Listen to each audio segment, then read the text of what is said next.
Hi, my name is Angela Skiveris, and I'm really excited to be here with you today. I'm the kinesiologist, and I have a bit of a mission in the next year or so, or maybe a little bit more, depending on how things roll, to speak with and dive into conversations with as many amazing kinesiologists, neurotrainers, specialists in the world of neurology and the human being and how it functions or dysfunctions at times. Today we're with a very special lady who has well over 40 years experience in kinesiology and neurotraining, which she'll go into the distinctions about how they're different. Same, but also very different. And this particular lady has a massive amount of training and experience and clinic hours. I would shudder to think at the amount of clinic hours that Jenny has. And I'd really love to welcome Jennifer Beasley. Thank you so much for being with us today. Thanks, Ange. Thank you for inviting me. My deep pleasure. So, the whole thing around these conversations is really just to connect with and learn from as many amazing kinesiologists, neurotrainers as we can, and lift the awareness in society within the community. But also, I think it's kind of nice to reconnect kinesiologists and neurotrainers and people in that field. I've been enjoying that. I've been enjoying listening to how people come to kinesiology, how they work, how it's so different. We're like a palette, like an artist palette. Everyone's Absolutely. So different. And I would love to know, how did you, someone who's been in this field for 40 years, how did you come to kinesiology and then moving into neurotraining? My very first exposure to someone doing a muscle test, which in neurotraining land we say muscle check. But I was actually 19 years old traveling around Australia. I had a 12-month travel around all of Australia because I decided that if I was to see the world, that I would see Australia first in case someone said, what's Alice Springs like? What's Perth like? And I was actually in Darwin, right up the north of Australia, and sitting in a little camper trailer watching something on the little black and white portable TV that you take in the back of your car when you're traveling around Australia. And someone was doing this funny thing with their arm on this TV program, and they were using mid-deltoid, like that, more of a chiropractic approach to using kinesiology and muscle checking, where you stick the middle deltoid out and it locks or it unlocks. Mm-hmm. And all as I remember now, as far as what happened, was that they were trying to show you how bad sugar was for you. So I don't even know whether they put it on the tongue or just on the person. I can't remember those details, but I know the muscle unlocked. And I remember being like, wow, does that work? Is that, because at that stage, I was 19. I'd done a little bit of teacher training in teacher college at first, and then I'd left mid-course or deferred. So I hadn't really had much of a life, even though I thought I probably knew everything there was about life at the time. And I jumped up and I thought, oh, wonder if that's true or not. So I got some sugar, and the friend I was with put it on them and got their arm out, and it actually unlocked. I'm like, whoa, that's really cool. And then thought nothing of it. Just went on my merry way and continued on finishing my basic teacher training for, at the time, it was early childhood education from 0 to 8. So I had another 2 years to go back to study and finish before I was actually qualified.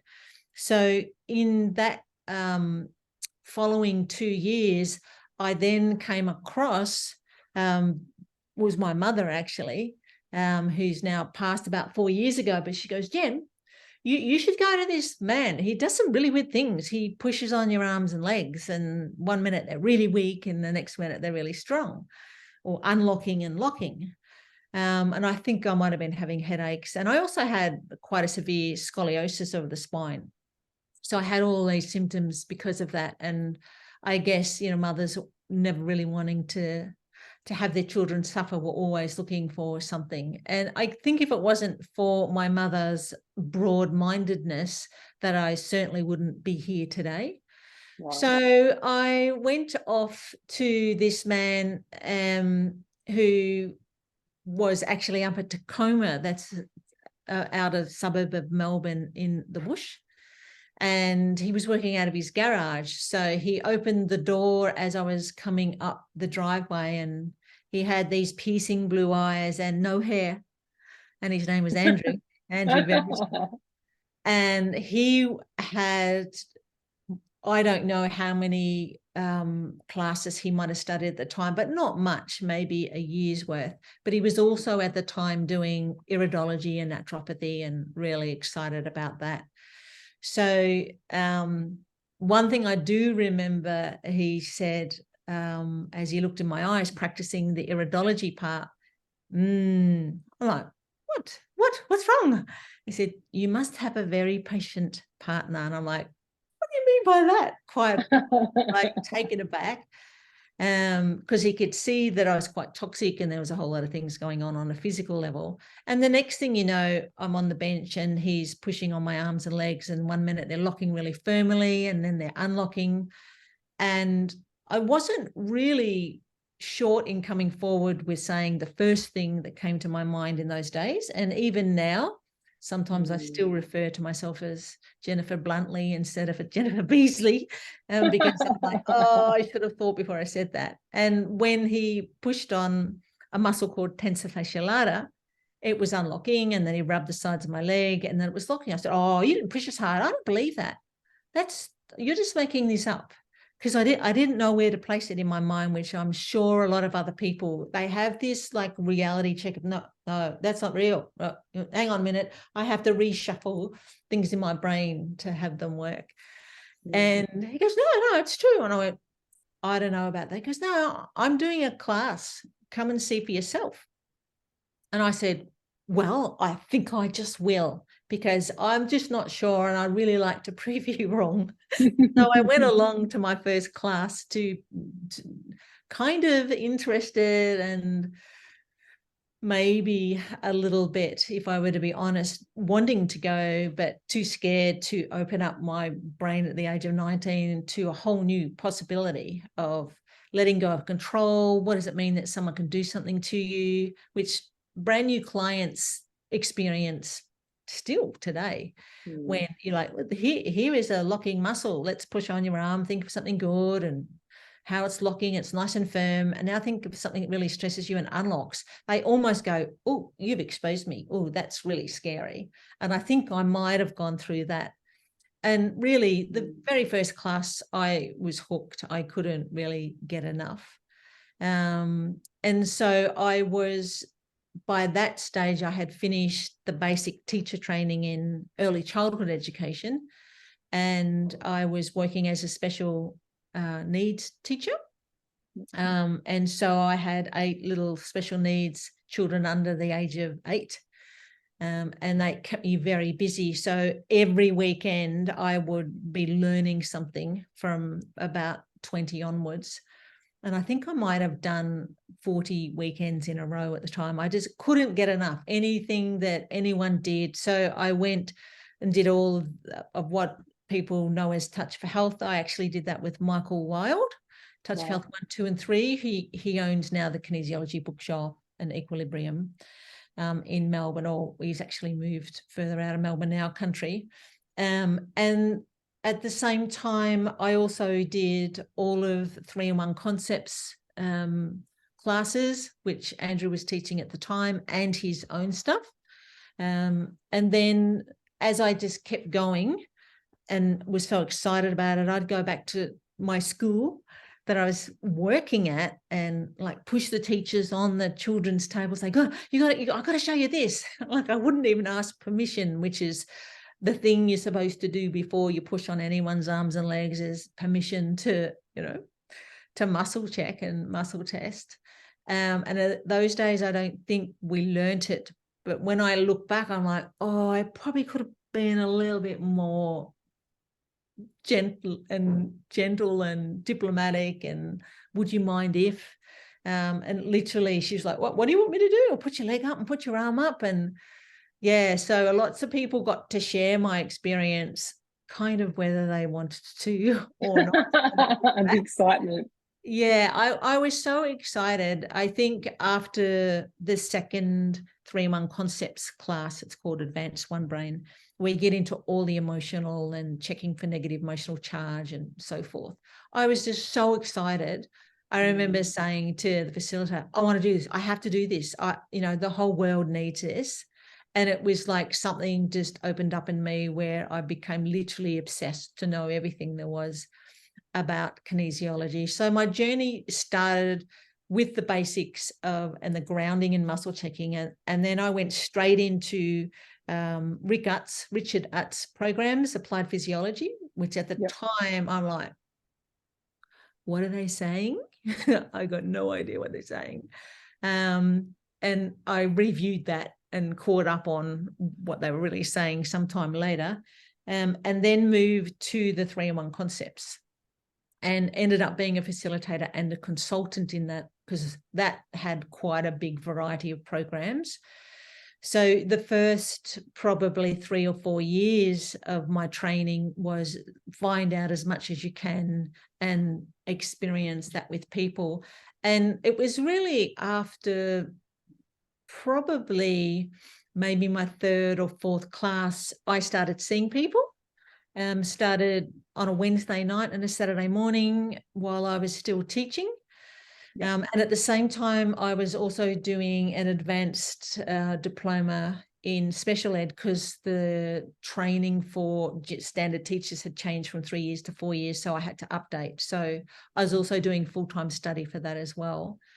And even with the basics back then in the 1980s, even when I didn't really know what I was doing, even though I had a small amount of resources, I still seem to have people hug me and say, you're a miracle worker. What have you done? I'm like, oh, I don't know. It's just, putting things back together so you do the healing and the recuperation yourself.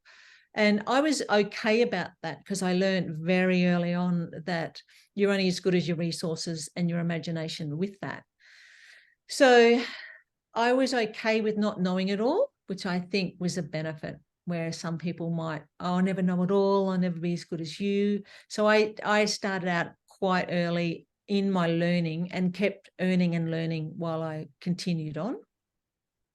And it really wasn't until I'd finished consultancy, and by that stage, I had my daughter, who's now 33. In fact, I was 8 months pregnant when I actually did 3-in-1 concepts facilitator, because I couldn't fly. I had to go up by train to Queensland and come back down to Melbourne again, just to get the consultancy and the facilitator program finished.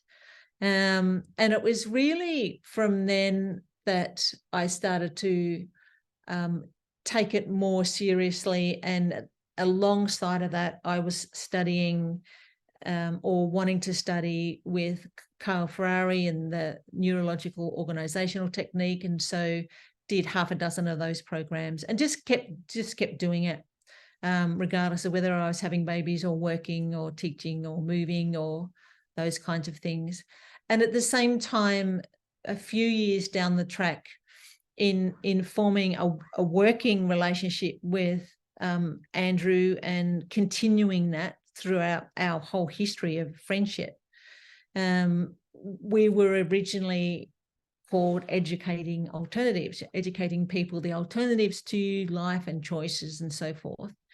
And once we started to define what we were really doing, because we were moving away from saying the body said, or the person's body did this, and it's like, well, actually there's more than just the person's body.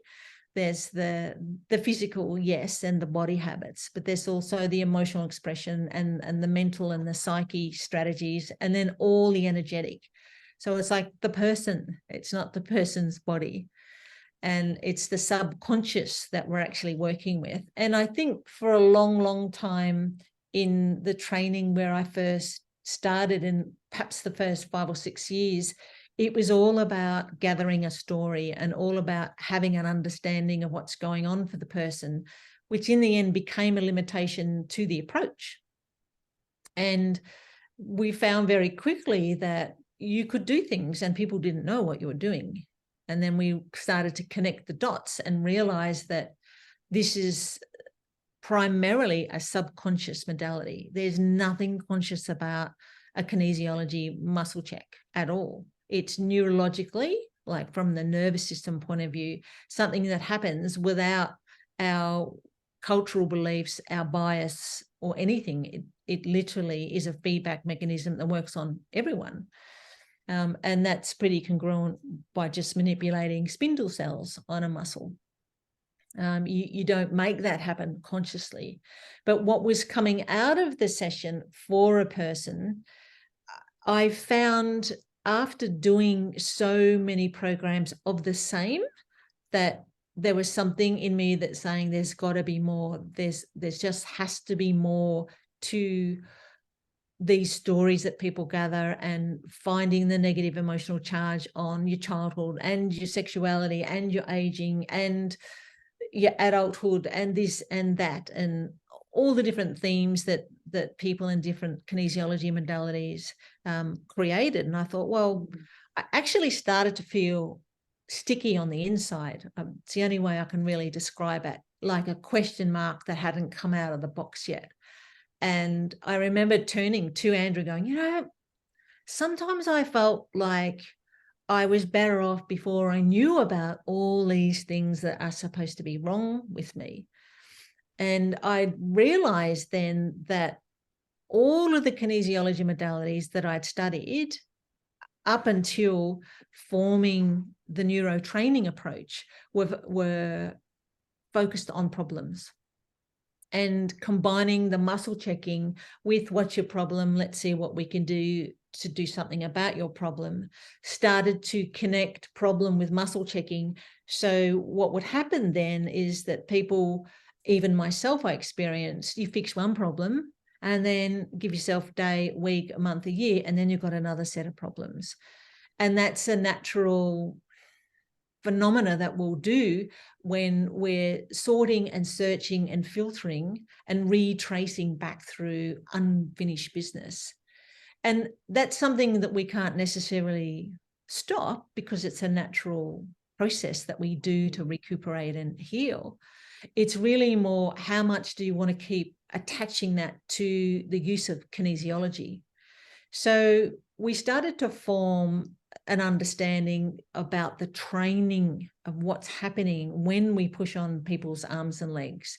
And if they're always thinking of problems, and you look at the problem and you balance a problem, it will be great. And then the subconscious will bring an older problem from an older time in your life, or even your ancestry. And I thought, as I said to Andrew in a conversation, it's actually got to be more than just this.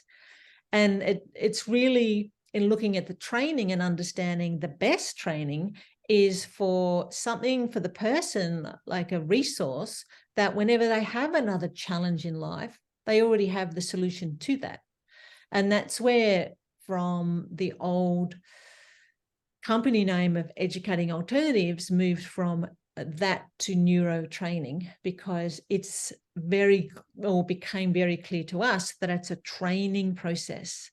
And you can actually train people with kinesiology in a very inefficient way.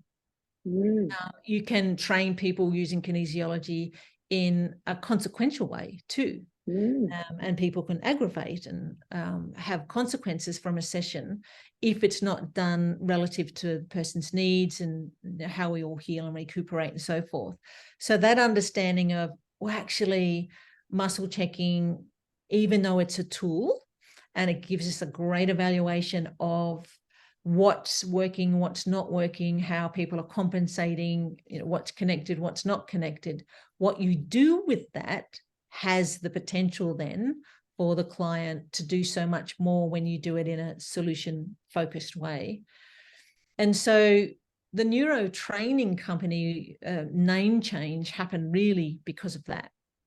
And so it was a natural progression of working out of problems to what does the person need to be challenged to already have the solution. And that meant less sessions, less for the client, less cost for the client, and a much more heroic way on a subconscious level for them to be able to stand up to physical challenges, mental challenges, relationship challenges. And it was more beneficial for me as a practitioner to see people become so much more of themselves, their potential. And like we have, everybody knows that we use such a small % of our brain, and, we get into bad habits and we sit on so many of our resources, that if we use the kinesiology with more solution focused, it will do it automatically as a habit without us even having to think about it. And at the same time, you're not retracing problem after problem after problem.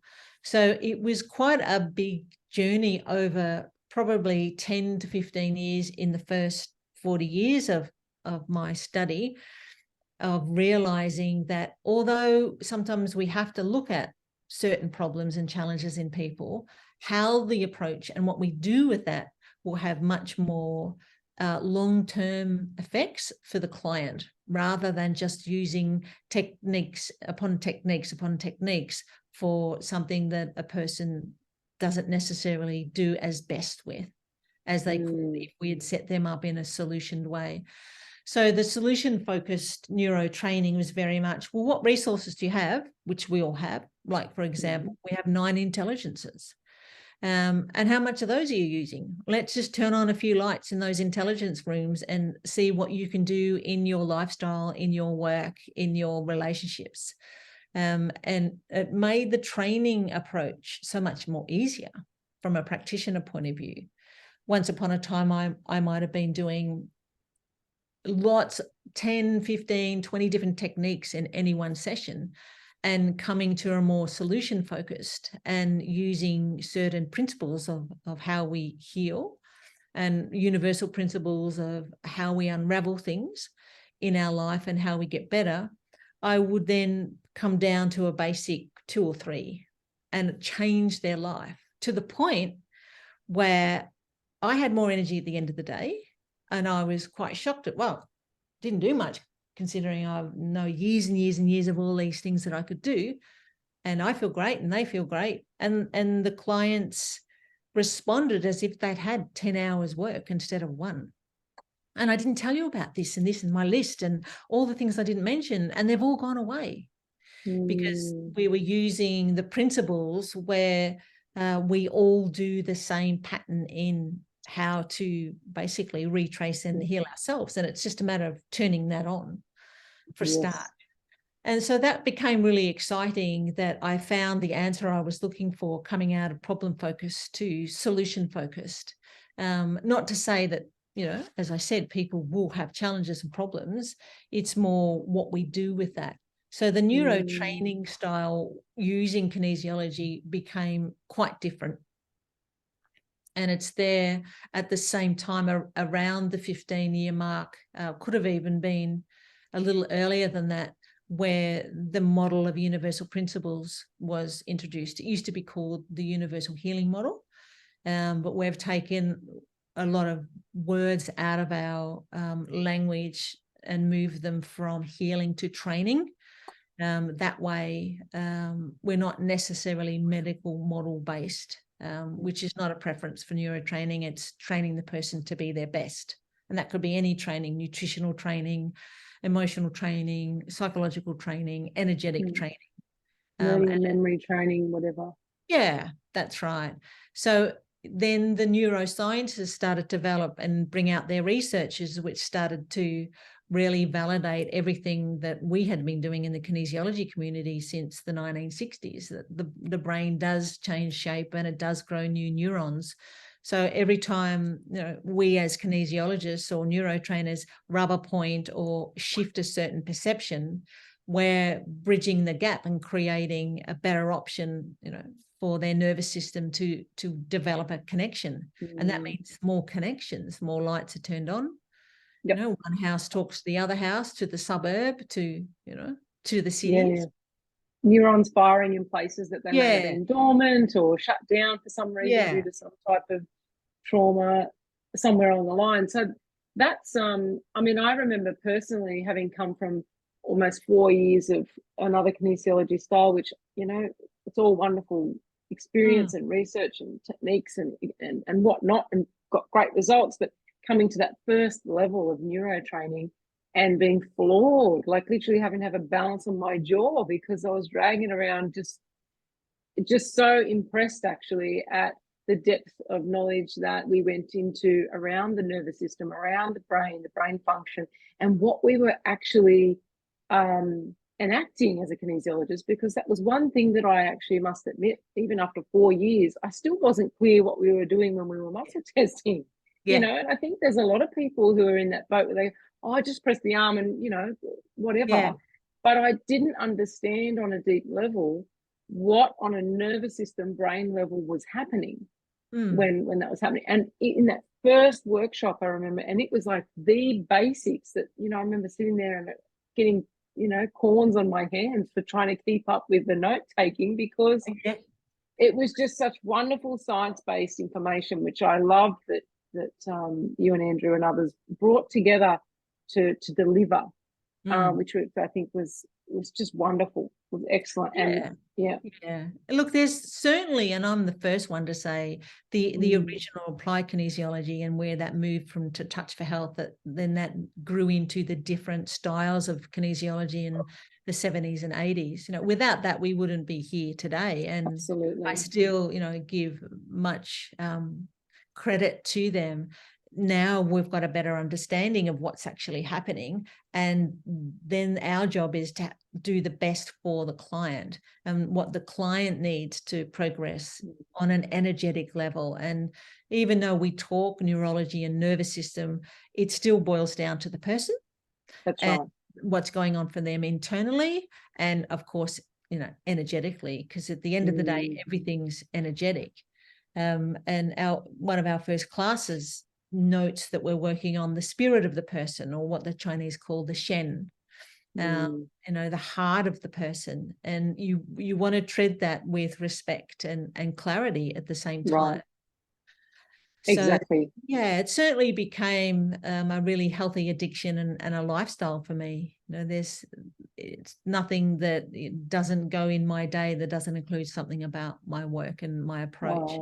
I agree. And I think a lot of kinesiologists and neurotrainers would agree that once you get bitten by this work, it's, for me, like you say, I can't, almost anything I'm doing during the day, everything I'm thinking about often comes back to this work that we do with people. That's incredible. And I guess just having the understanding, and one of the things I say to the students who just start the class, let's define the difference between kinesiology and neurotraining and neuroscience. And I like drum it into their head and get them saying it to me in 3.2 seconds what the difference is. And really, kinesiology is a feedback modality. You know, it gives you feedback responses. That's all it does. What we do with the techniques, that's the training part. And our approach, of course, is the training part. So, yeah, anybody can use kinesiology, which sometimes can be a bit scary. That's right. To see, you know, I saw a YouTube video on someone, I think it might have been American, and they were doing the whole arm test to a really big audience, great big high platform stuff. And it was being filmed. It was obviously put on YouTube. And the person was muscle checking this second person with little black bags, just little black pool jewelry type bags with things in them, and muscle checking. One was a crystal and the others were other things. And unfortunately, whatever they did, whether it's they didn't go through pre-checks, whether someone was switching or blocking, when they finally opened up the bag, thinking that it would be the crystal because that's the thing that was best for them, it was actually the thing that was worse for them, and it was a lump of arsenic. And it's on YouTube. And you can see these people muscle checking these, you know, blind bags, black bags, and they're placing them on their chest and doing this muscle check. And they were all strong and one was weak. And they said, I can't remember it was a strong, weak thing and which way around it was, but it made kinesiology and crystal therapy look really, really bad, because their whole focus was crystals are the best thing. This is what gives you the healing. And well, technically, crystals, you heal yourself. crystals don't do that. But then with the kinesiology, in the end, they opened it up. Well, it's not a crystal. It's here. It's arsenic. So what do you say to that? And then they stopped the video. They didn't. Yes, as you would. Oh, the poor things, because they didn't really know what they were doing, you know. And it's really bad sales and bad marketing. Exactly. But the point is that we're working with the person's nervous system, so we have to be neurological in some way, as at the same time be with the person and with the heart of the person and the energies of the person. And I guess that's what I enjoy most about the neurotraining's client-based model, is regardless of what we've learned, if we use a model that's universal to all people, whether it's culture, whether it's how they've been raised, whether it's how many traumas they've had in their life, the model always is the same for every human person. And it's a simple, you know, where's your challenge? Physical, mental, emotional, energetic, family, society, universal laws, and, you know, a few other things that also attach on to that. And then the techniques that we apply, which is what we all learn in kinesiology industry, has something to stick to. It's like almost finding the most appropriate context for the person. Then you get the technique, you do it, and it applies like Velcros. Whereas before, without the model of universal principles, I had all these techniques for people that they just wouldn't stick, you know. Yes. And so I'd have to do more hours. I'd have to do more work, and it would take them longer, and they'd have to return more. So once I used the model of universal principles, which is unique to neurotraining, I had to drum up more business, because my booked out 6 weeks ahead with 20 people on the wait list all of a sudden became very empty because people got better. And I'm like, whoa, Yes. wow, I've just done myself out of a business. So Yes. Start generating more. Yeah. I was very big into the free presentations for many years. Both Andrew Verity and myself were big on that. I tended to start with kindergarten because that was where I came from, and the special needs community, mainly the younger children, because that's also was my original training. And I'd train on one of their teacher training days for free, or I'd go to a community house and talk about allergies, or I'd talk about maybe essences and kinesiology to drum up business. And so we just developed more and more until then we started to create unique neuro training programs. And I traveled a lot, I guess, over a good 25 years, mainly throughout Australia. And Andrew did all of the international. So my place was to take care of Australia and get that out into the world and keep it organised. And he was just footloose and fancy free, and, you know, did his own thing in his travelling and the developments that he was doing at the time. So now we have an international business, or Neuro-Training is an international business now under just the College of Neuro-Training rather than just Neuro-Training. It went from the certificate in solution-orientated kinesiology, which I completed, and then it went to, obviously, then there was that next evolution, change of name into the diploma of neurotraining. So when you studied PAPS, we were still under the business name of Educating Alternatives, and we would deliver, it was really a certificate for level, called Solution-Oriented Kinesiology, the SOC certificate. And then when we flipped names, it became the Solution-Oriented Neuro-Training certificate. And then the government started, more regulations, and registered training organisations came out in 2007. And so by 2008, we were an RTO. And they offered this certificate 4 in kinesiology, which our certificate just flowed straight into that. It was just restructuring a few things, adding a bit of workplace safety and so forth. And then they formed the diploma. And we had so many programs developed by then it was just rolling out more. And then they wound back the certificate 4 and abolished that and brought just the diploma, which is currently actually overdue to be renewed. Quite a few years now to be renewed, which I'm not sure will be, from what I've heard. So it may go back to the more private industries again. We'll just see what happens. The College of Neuro-Training is no longer an RTO. I found that I was doing more administration, ticking boxes, than I was teaching.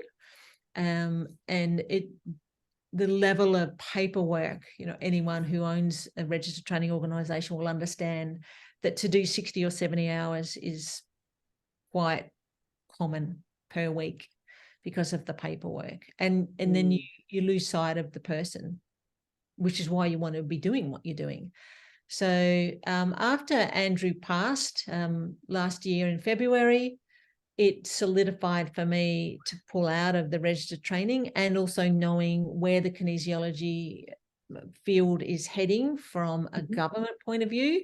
I couldn't see the benefits, and I also could see that everyone, once they started, like you, they started neurotraining and then they just wanted to go down the neurotraining focus rather than learn some units of study in the kinesiology diploma that actually didn't help them to be a better practitioner at all.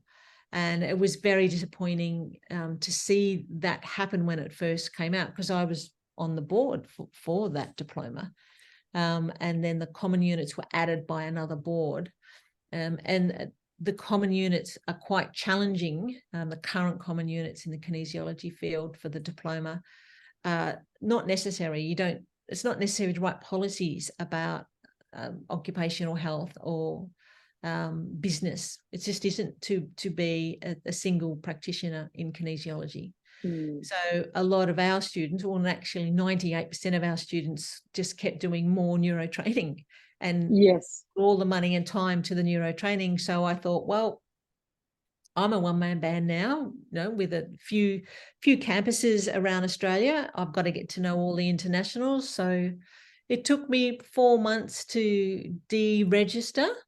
I think 81 pages and so many 60,000 entries because I had to write down every single thing every single student had done from the very first time we opened. So it was pretty huge to do, as well as move the 2-story building we had in Melbourne back to Tasmania, where I am now.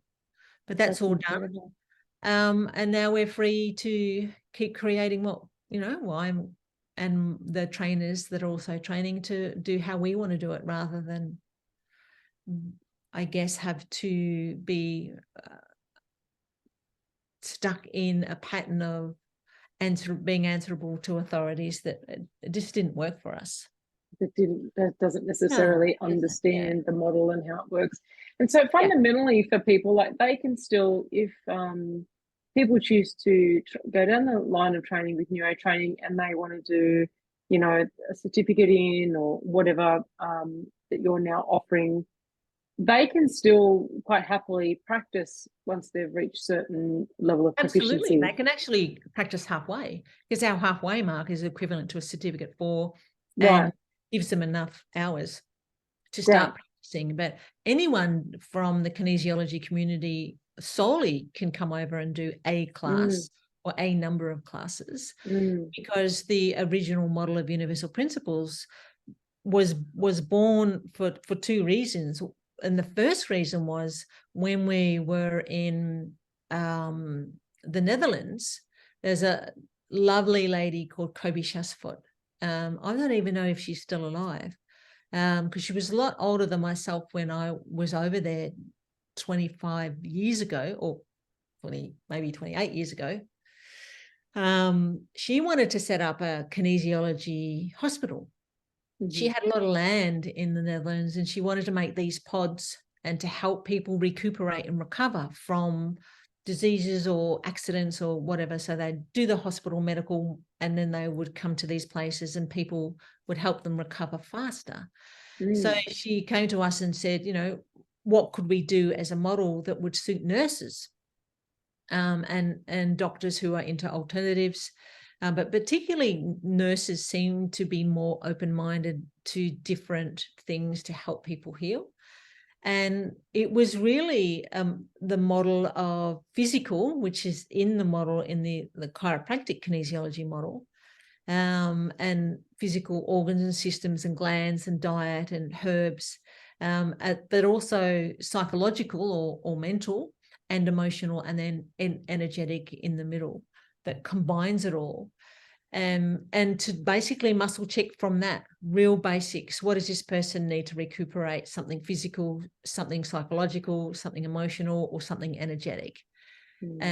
So they learn the basics in kinesiology, then they learn how to best apply it for the person in recovery so that they could recuperate better. So the two reasons became the whole model of what we follow now. And over the decades, it told us more and more about human existence and the human psyche and how it really functions on an energetic level. It's just been amazing. It's like this entity that just keeps leading in, certain directions. And that was developed by Andrew himself, and a lot of programs off that came from the original development.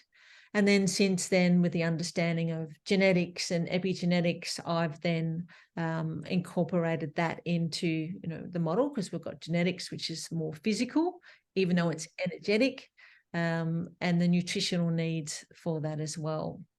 So that's really more my focus these days.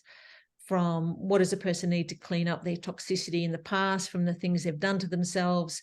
You need to do this, you need to say that, you need to think this, you need to swallow that, you need to have this lifestyle, to, okay, what's the damage being done to your DNA that's now leading you to being what you are and what you will become?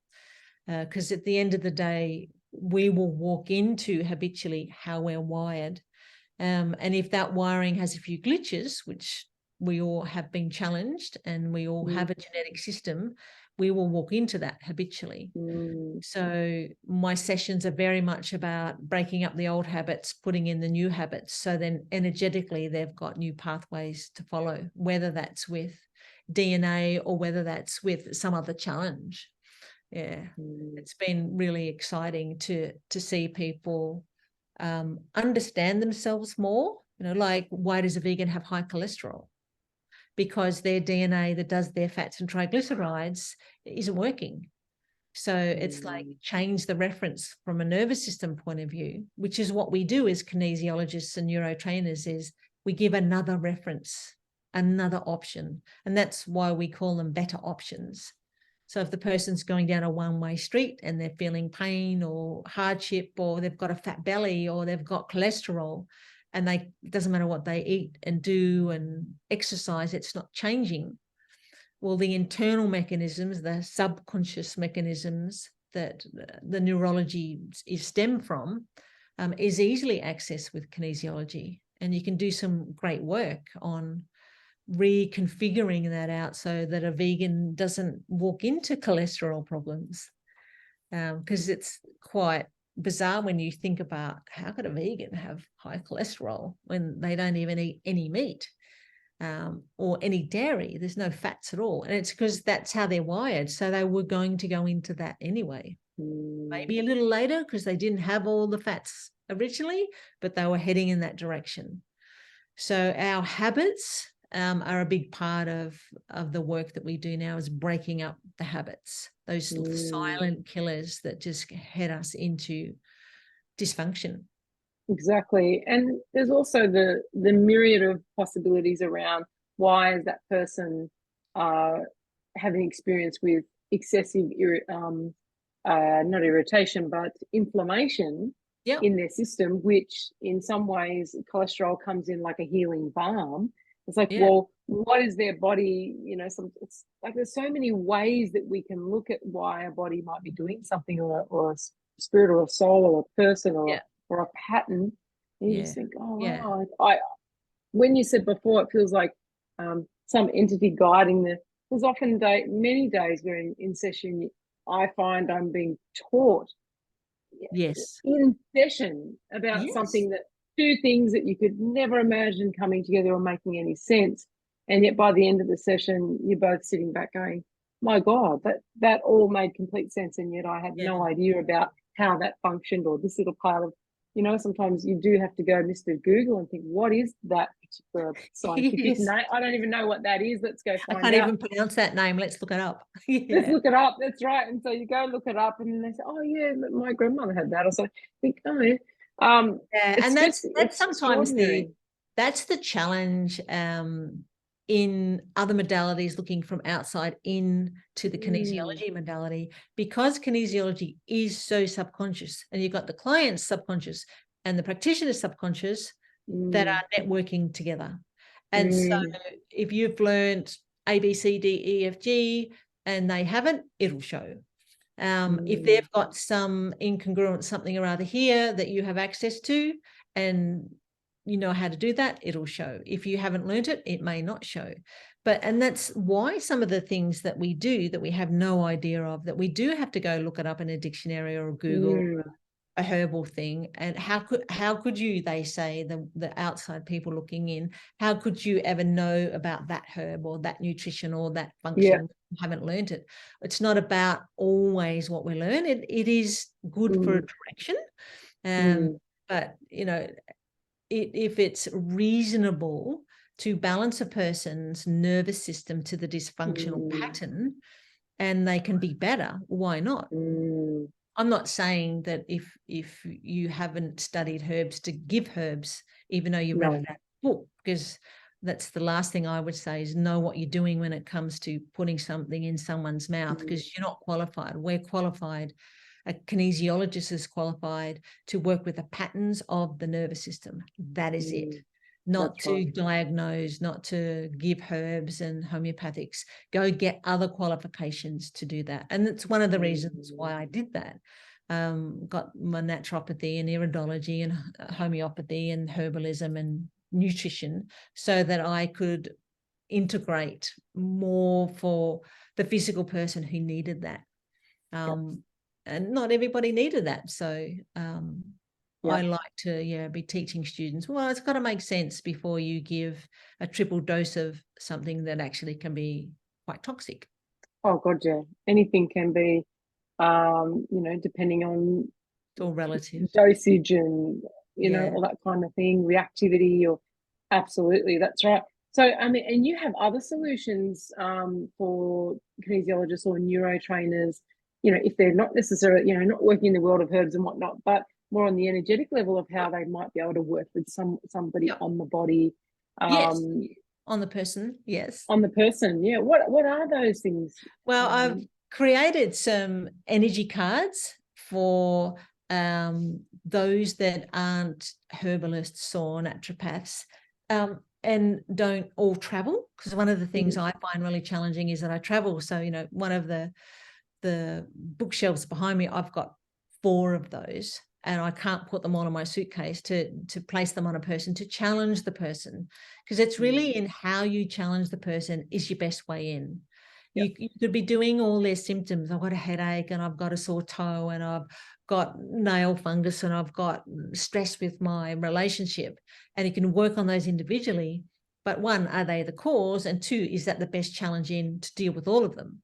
Right. And so I can't be carrying suitcases worth of things and fill my bags up. So I created these energy cards.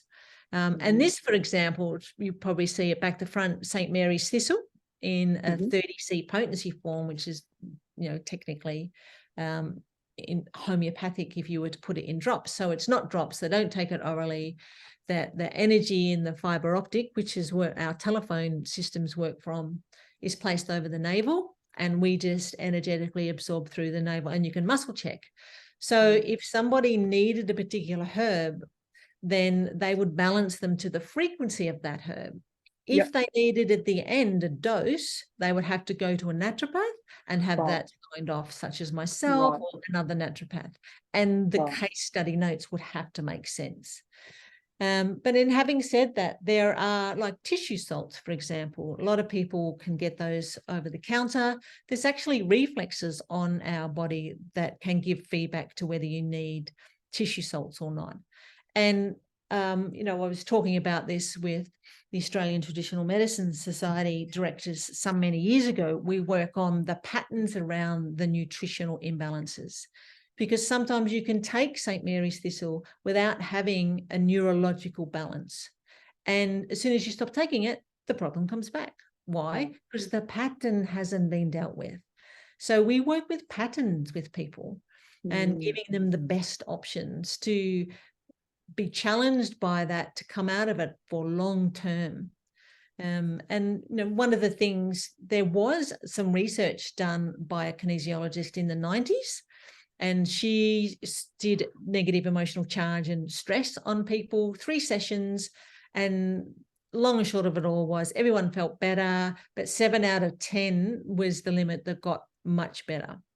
And that showed us very quickly that there's like 25% of people that don't change. Why is that? Because other patterns are going on that we're not looking at an acute level. You can't reach those other patterns at a deeper level. So working with the reflexes and the patterns in the people enables us to get into chronic imbalances and those habits that send or could send people chronic, whereas we could have not been able to do that before with just working at an acute level. So working more chronic and more constitutional approach to the person, and is their genetics heading in the right direction or not, seems to have the best option for people as far as their changes and their long-term recuperation. So these frequencies and the cards, the energy cards, are just clinic resource cards that our students can purchase and use. And they can also, if they actually need a dose, there's a certain thing that you do through the belly button to give them an energetic dose. Then if they have to take the herbs, the energetic doses in their field, because our chakras tend to take things in and our auras, and then it stays there as a memory. And we use it when we need to, so we can program on an energetic level, which is nothing new to you. And that's where sometimes it starts to get a little bit like out there for people who haven't done the work that we do.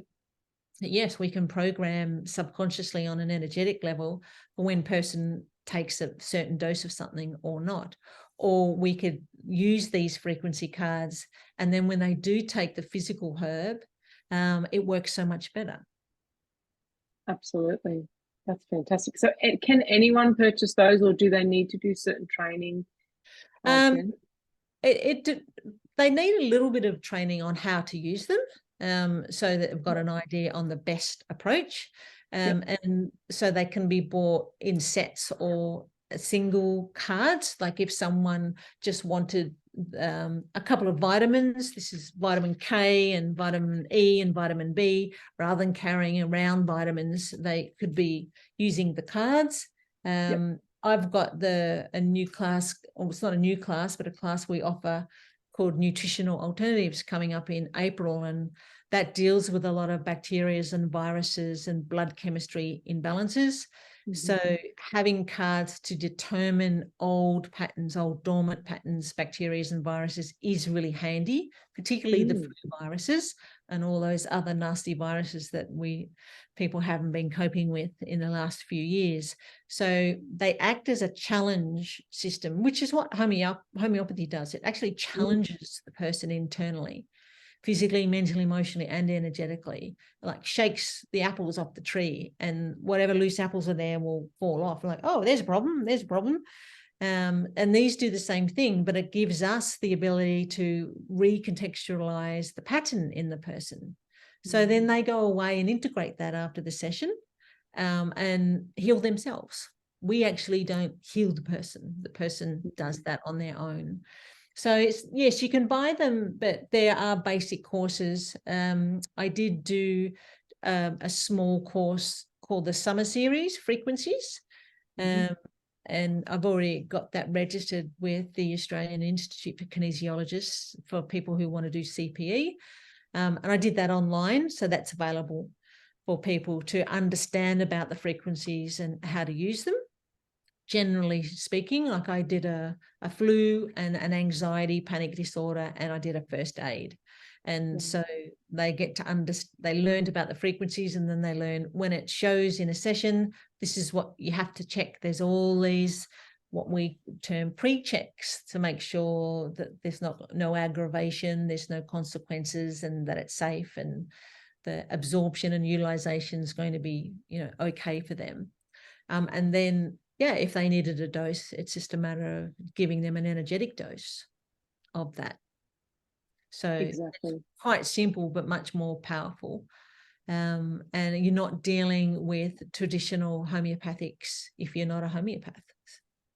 Which is fantastic, and empowers us to do good work, but at the same time protects us from, Yes. going That's off into the areas idea. that we're not qualified Yeah. to dabble in. And it's showing the respect of the various areas such as homeopathy and such, that they are powerful. In the wrong hands, all things can It's all be relative. detrimental. That's Yeah. right. So, and it's like our work is so integrative. Energy, physical, emotional, mental. It's the counseling, it's the emotional, it's the physical, herbs, it's the naturopathy, it's the iridology. It's like, how can you not learn that? Well, I learned it all because I was lucky enough to have the ability to do that, but not everybody can do that. And so I'm creating a much more user-friendly, the neuro training is very naturopathy focused, we have a course in iridology and using kinesiology. We even have a course in astrology. So if you're really into astrology, then deal with your astrological misperceptions, and you're not affected by the moon and the changes of the planets and the Mars in retrograde and all of those things that happen that affect us energetically.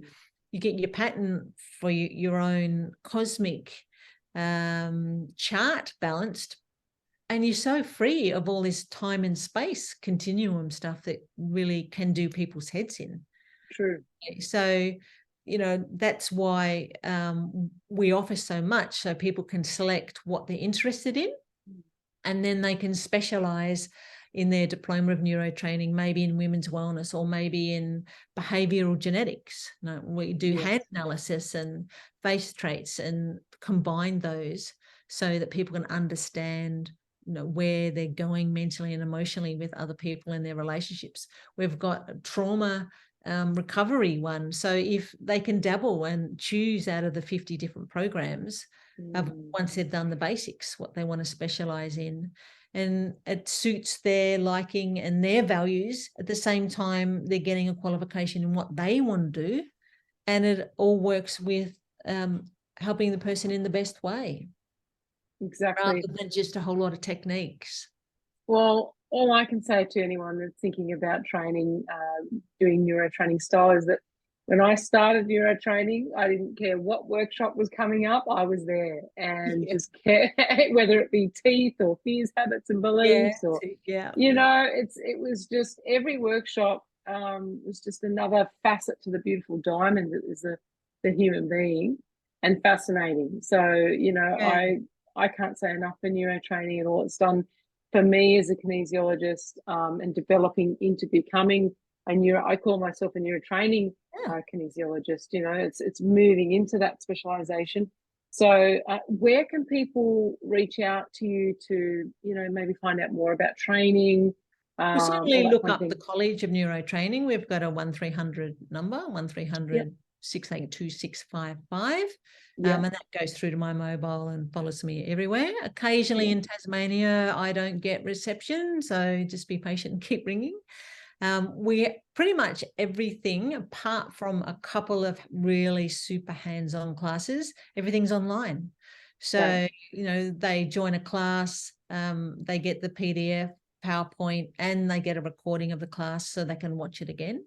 And then I will travel and we'll have practice times with certain groups, or I'll organise for other people who are in their second and third years to practice if they've just started out with the first years. So they're everybody's got support. There's a fairly strong and big neuro training community that are quite happy to support other people. Absolutely. That's exactly right. Well, I look at it and I hope you feel proud of the contribution that you've made to kinesiology and its evolution. And I think about sometimes like that work that we learnt over time. So, you know, you become kinesiologist and neuro trainer and you help a certain amount of people, and then you empower by creating courses that empower another, say, 10 people. Absolutely. And they go out and help 10 times more people than you could possibly help on your own. And over the 40 years that you've been working, and now, you know, in creating coursework, the legacy that you're leaving behind is monstrous. It's huge, actually, in terms of, if I try to think about the amount of people that have become trained and then are going out and inspiring more people to become trained. I know you're helping people without even knowing you're helping people out there in the world. So I just want to thank you for all the hard work and discipline and commitment that and passion that you put into all that you've contributed with kinesiology and neuro training, and all that you continue to do. So before we finish up, what are you particularly inspired about this year? Anything in particular that you're offering or you're looking forward to with where things are, the direction that where things are going? I think once I got over myself, I had a bit of an attitude of, oh, you've got to be kidding me. Kinesiology is a hands-on modality. How could you ever do it online? And when the kinesiology associations gave the tick off for you can do 100% class, I'm like, whoa, well, if they're doing it, I really need to step up and start doing it too.